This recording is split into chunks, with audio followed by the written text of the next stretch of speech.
Hello friends, welcome to AJ computer lab. आज हम topic cover करने वाले हैं introduction of C, how to work C and where we use C language. तो video start करते हैं, वीडियो पूरी ज़रूर देखिएगा। Introduction. C was develop by Dennis Ritchie in 1972। C है वो डेवलप हुई थी 1972 में बाय डेनिस रिची। उसके पहले भी कई वर्जन आ गए हैं, पर यहाँ पे ये जो फाइनल वर्जन है वो डेनिस रिची ने डेवलप किया था। It is a robust language, वो बहुत पावरफुल लैंग्वेज है। It is a low programming level language close to machine language, वो प्रोग्रामिंग लेवल लैंग्वेज है पर वो ऑलमोस्ट मशीन लेवल लैंग्वेज की तरह है। It is a widely use in a software development field, वो कहाँ पे यूज़ होता है? मेजोरिटी सॉफ्टवेयर डेवलपमेंट फील्ड पे यूज़ होता है। It is a procedure and structure oriented language, जैसे OOP होता है वैसे ही स्ट्रक्चर ओरिएंटेड लैंग्वेज होता है। तो सी है वो किससे सपोर्ट करता है? स्ट्रक्चर ओरिएंटेड लैंग्वेज और प्रोसीजर ओरिएंटेड लैंग्वेज को सपोर्ट करता है।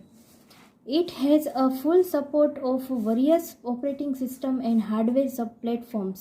सी है वो कई सारी ऑपरेटिंग सिस्टम के साथ वर्क करती है, उसके साथ साथ हार्डवेयर प्लेटफॉर्म पे भी उसका इतना सपोर्ट है कि कोई भी इश्यूज आता नहीं है। Many compilers are available for executing program written in C language, जो भी हम सी लैंग्वेज में प्रोग्राम लिखते हैं उसे कंपाइल करने के लिए कई सारे कंपाइलर्स अवेलेबल है। A compiler compiles the source file and generate an object file. Compiler है वो कंपाइल करके एक फाइल जनरेट करता है, उसे कहते हैं ऑब्जेक्ट फाइल, जिसका एक्सटेंशन होता है .obj। It is highly portable, C language है बहुत ही पोर्टेबल लैंग्वेज है। A linker links all the objects file together and create a executable file।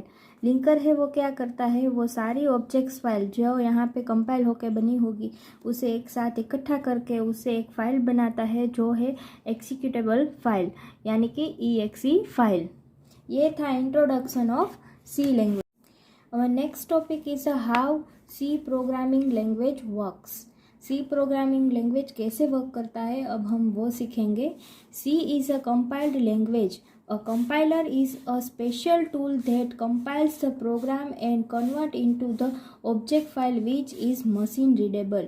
Compiler है वो क्या करता है? वो एक स्पेशल टूल है, वो क्या करता है, हम जो भी हम प्रोग्राम लिखते हैं, प्रोग्राम हम अल्फ़ाबेट में लिखते हैं, कंप्यूटर सिस्टम वो भाषा नहीं समझती है, वो लैंग्वेज नहीं समझती है, वो 0 और 1 बाइनरी लैंग्वेज समझती है। तो वो उससे सिस्टम रीडेबल, मशीन रीडेबल बनाने के लिए कंपाइलर की ज़रूरत पड़ती है। कंपाइलर क्या करता है? वो हमारा प्रोग्राम जो होता है उसे कन्वर्ट करके मशीन रीडेबल फॉर्मेट में बनाता है। After the compilation process, the linker will combine different object files and create a single executable file to run the program। जब ये कंपाइलेशन प्रोसेस ख़त्म हो जाती है तब एक फ़ाइल बनती है, ऑब्जेक्ट फाइल, जैसे कि हमने आगे भी देखा है OBJ फाइल, .obj फाइल बनती है। वो फाइल बनती है, उस फाइल को इकट्ठा करके जब भी हम प्रोग्राम रन करते हैं तभी हमारे प्रोग्राम की एक फ़ाइल ऑब्जेक्ट फाइल बनती ही है। इसी फाइल को, ऑब्जेक्ट फाइल को वो कंबाइन करके एक फ़ाइल बनाता है एक्सिक्यूटेबल फाइल, .exe फाइल। ये हमने थियरी बेस में सीखा था, अब हम डायग्राम में सीखते हैं तो हमें अच्छे से पता चलेगा कि कैसे वर्क करता है। फर्स्ट ऑफ ऑल हमने यहाँ पे राइटिंग और सोर्स कोड लिया हुआ है, मीन्स हमारा प्रोग्राम है जिसको मैंने सेव किया है ABC नेम से, और .c एक्सटेंशन से हमें पता चलता है ये C की लैंग्वेज की फ़ाइल है। जब भी हम कंपाइलेशन के लिए जाते हैं तब हमारा कोड कंपाइल होता है, तब एक फ़ाइल जनरेट होती है .obj, यानी कि ऑब्जेक्ट फाइल जनरेट होती है, ऑब्जेक्ट फाइल। जो हमारा फाइल का नेम होगा उसी नेम से ऑब्जेक्ट फाइल यहाँ पे क्रिएट होगी। ऑब्जेक्ट फाइल क्रिएट होने के बाद लिंकर सभी फाइल्स को, ऑब्जेक्ट फाइल्स को लिंक करके एक फ़ाइल बनाता है, वो है एक्सिक्यूटेबल फाइल, यानी कि EXE फाइल। वो कैसे पता चलता है वो एक्सिक्यूटेबल फाइल है? क्योंकि उसका एक्सटेंशन है .exe। वो भी सेम हमारे फाइल के नेम के जैसा ही होगा, यानी कि हमारा जो ABC फाइल का नेम है वो ही फाइल नेम से दो फाइल बनेगी, एक ऑब्जेक्ट फाइल और एक EXE फाइल। ऐसे वर्क करता है सी लैंग्वेज। पहले सोर्स कोड होता है, सोर्स कोड में से कंपाइलेशन होकर मशीन रीडेबल में बनता है और उसमें से डायरेक्ट EXE फाइल बनती है, जो कि EXE फाइल रन होती है। Our next topic is where is C used? C कहाँ पे used होता है? C language is used for developing system applications. C language है वो यूज़ होती है एप्लीकेशन सॉफ्टवेयर डेवलप करने में, वो यूज़ होती है। It is widely used to developing desktop application. Desktop application क्या होता है? जब भी हम मेडिकल स्टोर पे जाते हैं, वहाँ पे जो बिलिंग के लिए जो एप्लीकेशन यूज़ होती है सिर्फ एक ही सिस्टम के लिए यूज़ होती है, उस टाइप की सिस्टम सॉफ्टवेयर को हम बोलते हैं desktop application. Majority desktop application create करने में, डेवलप करने के लिए ये सी लैंग्वेज यूज़ होता है। Most of the applications by Adobe are developed using C programming language. Adobe के जो भी सॉफ्टवेयर है, हालांकि अभी मार्केट में बहुत चल रहे हैं, वो सभी सॉफ्टवेयर में मेजॉरिटी यूज़ होता है C language. It is used for developing browsers and their extensions, example Google's Chromium. वो कहाँ पे यूज़ होता है? ब्राउज़र्स डेवलप करने में और उसके एक्सटेंशंस डेवलप करने में के लिए यूज़ होता है। यहाँ पे एक एग्जाम्पल दिया हुआ है गूगल क्रोमियम। गूगल क्रोमियम एक ब्राउज़र ही है जो गूगल क्रोम के पहले आया था। It is use to develop databases, example MySQL। वो कहाँ पे यूज़ होता है? डेटाबेस क्रिएट करने के लिए भी सी लैंग्वेज यूज़ होता है। उसमें हम यहाँ पे मार्केट में चल रहा है ये MySQL, वो भी सी लैंग्वेज के थ्रू ही डेवलप किया गया है। It is used in developing an operating system. Operating systems such as Apple OS, Microsoft Windows and Symbian are developed using C language. वो ऑपरेटिंग सिस्टम डेवलप करने में भी यूज़ होता है। कौन कौन सी ऑपरेटिंग सिस्टम डेवलप हुई है? एप्पल की OS हुई है, माइक्रोसॉफ्ट विंडोज़ की OS हुई है, और सिम्बियन क्या है? जो एंड्रॉयड के पहले फ़ोन चलते हैं वही OS का नाम सिम्बियन है, वो भी सी लैंग्वेज के थ्रू ही डेवलप हुई थी। It is used for developing desktop as well as mobile phone OS। मैंने जैसे बोला कि यहाँ सिम्बियन है, वो सिम्बियन एंड्रॉयड के पहले जो मोबाइल थे उसमें सिम्बियन OS आती थी, वो सिम्बियन OS भी सी लैंग्वेज में ही बनती थी और डेस्कटॉप एप्लीकेशन भी सी लैंग्वेज में ही बनती है। It is used for compiler production. वो यूज़ होती है कंपाइलर प्रोडक्शन। अब हम थोड़े से बेसिक कमांड सीख लेते हैं सी लैंग्वेज के, जिससे हमें प्रोग्रामिंग आ सके। फर्स्ट है हैज़ इंक्लूड stdio.h।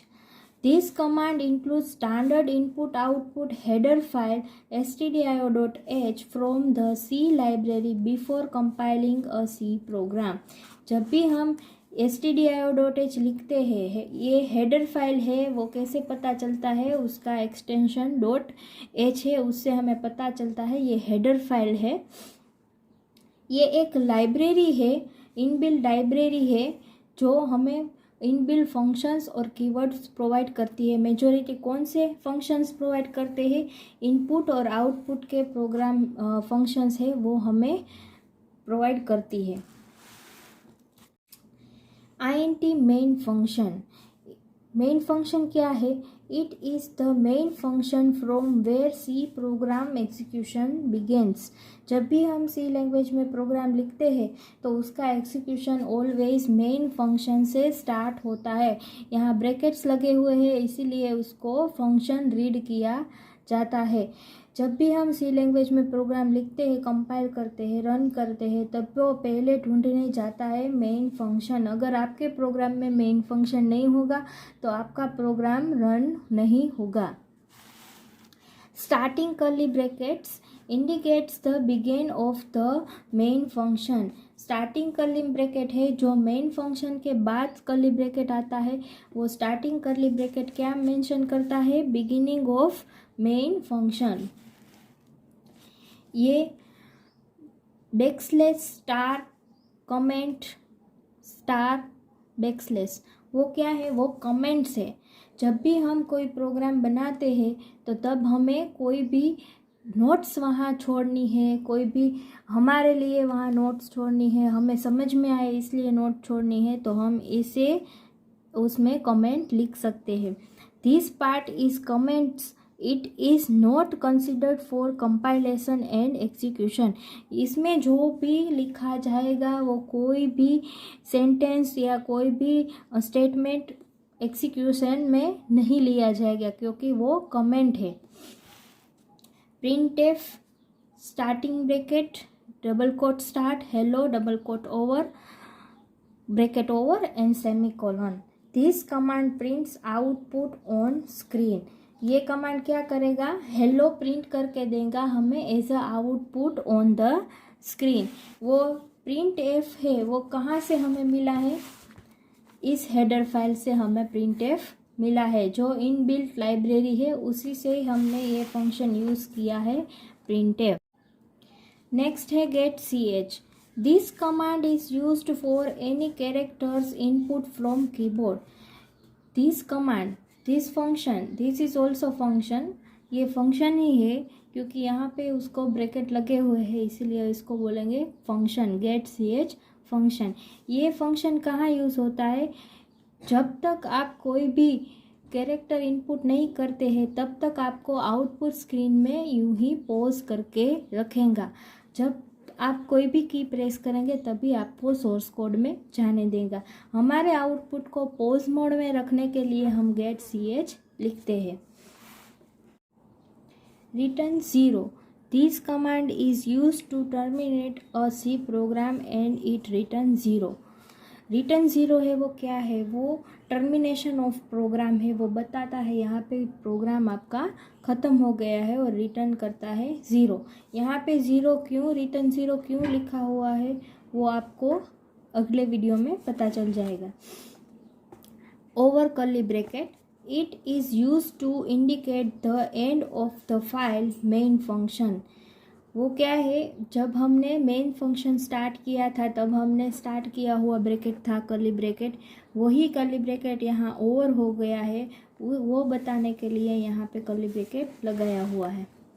ये सिंपल प्रोग्राम मैंने दिया हुआ है, ये प्रोग्राम हम समझ लेते हैं। हैज़ इंक्लूड stdio.h, ये लाइब्रेरी फंक्शन के लिए हमने यूज़ किया हुआ है। ये हेडर फाइल है जो हमें प्रोवाइड करेंगी inbuilt functions and inbuilt keyword.